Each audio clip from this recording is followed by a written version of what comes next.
Assalamualaikum warahmatullahi wabarakatuh.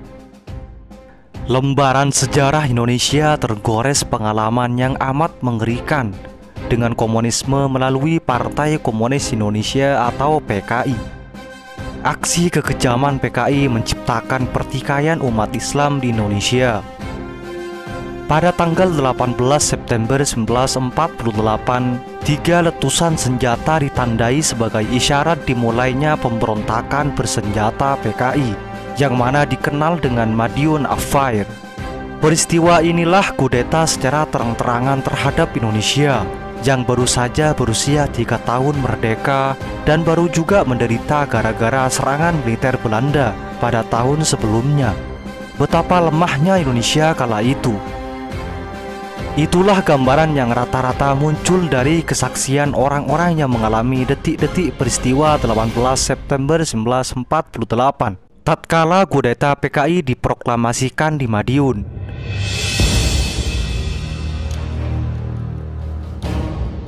Ketika itu, beribu-ribu manusia dengan membawa senapan, kelewang, arit, pentungan, dan senjata lainnya seperti air bah. Mereka bergerak cepat dan tak terduga dari berbagai arah ke segala arah, menerjang segala apa yang mereka jumpai. Musuh utama PKI adalah umat Islam, khususnya para kiai dan santri. Hal ini sangat dimengerti sebab Islam adalah agama mayoritas penduduk Indonesia yang sangat menentang komunisme PKI. Selain itu, para kiai merasa berkewajiban menjaga dan membela agamanya. Dari beragam tragedi yang ada, beberapa di antaranya banyak yang tidak diketahui. Seperti tragedi di desa Cigrok, sebelah selatan Takran. Terdapat sumur tua yang digunakan PKI sebagai tempat pembuangan korban-korbannya. Sumur tua di desa Cigrok ini terletak di belakang rumah To Teruno, seorang warga yang sebenarnya bukan orang PKI. Akan tetapi justru dialah yang melaporkan kegiatan PKI di sumurnya kepada kepala desanya. Di dekat rumah To Teruno tinggal pula Muslim, seorang santri yang menjadi saksi kekejaman PKI dalam melakukan pembantaian di sumur tua itu tahun 1948. Seorang Muslim itu menceritakan pada malam terjadinya penjagalan itu, semua orang tak berani keluar rumah. Pada malam itu, dia mendengar suara bentakan suara pimpinan PKI yang berasal dari desa Petungrejo. Dia juga mendengar suara orang menjerit histeris karena dianiaya. Muslim itu diam-diam mengintip melalui lubang dari rumahnya. Dia melihat gerak-gerik orang-orang PKI itu dalam keremangan malam. Orang Muslim itu dapat mengenali salah satu korban yang memandangkan adzan dari dalam sumur.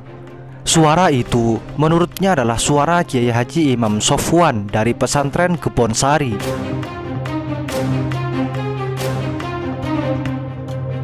Ahmad Idris, tokoh masyumi di desa Cigrok yang ketika itu sudah ditawan PKI, menyaksikan juga penjagalan biadab PKI dari kejauhan. Meskipun sayup-sayup, dia sangat mengenal suara azan Kiai Haji Imam Sofwan yang mengumandang dari dalam sumur itu. Sebab Kiai Idris sering mendengarkan pengajian-pengajian dari Kiai Haji Imam Sofwan. Perbuatan kekejaman PKI di sumur Cigrok itu tidak dilakukan dengan senapan atau kelewang, akan tetapi dengan pentungan. Kiai Idris mengungkapkan para tawanan dengan tangan terikat dihadapkan ke arah timur sumur. Kemudian seorang algojo PKI menghantamkan pentungan ke bagian belakang tiap tawanan tersebut. Pada waktu itu, Kiai Idris mengenang ada tawanan yang segera setelah dihantam langsung menjerit dan kemudian roboh ke dalam sumur. Tetapi ada pula yang setelah dihantam masih kuat merangkak sambil menolong-nolong kesakitan. Tangan mereka menggapai-gapai mencari pegangan.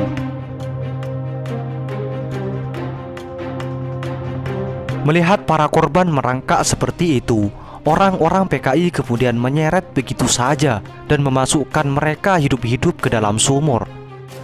Kiai Haji Imam Sofwan termasuk yang tak meninggal setelah dihantam. Hal serupa juga dialami oleh kedua putra beliau, yakni Kiai Zubair dan Kiai Bawani, yang juga dibantai di sumur tua desa Kepuh Rejo yang tak jauh dari sumur Cegrok.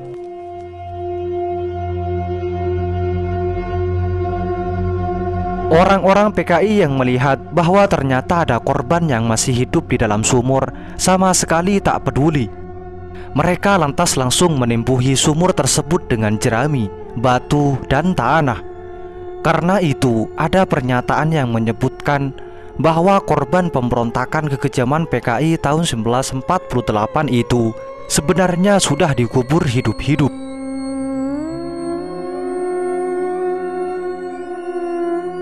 Kemudian pada pagi hari, seusai pembantaian, orang-orang mendapati kacang dan jerami di kebunnya sudah habis. Rupanya orang-orang PKI membabat semua itu untuk menimbuhi sumur.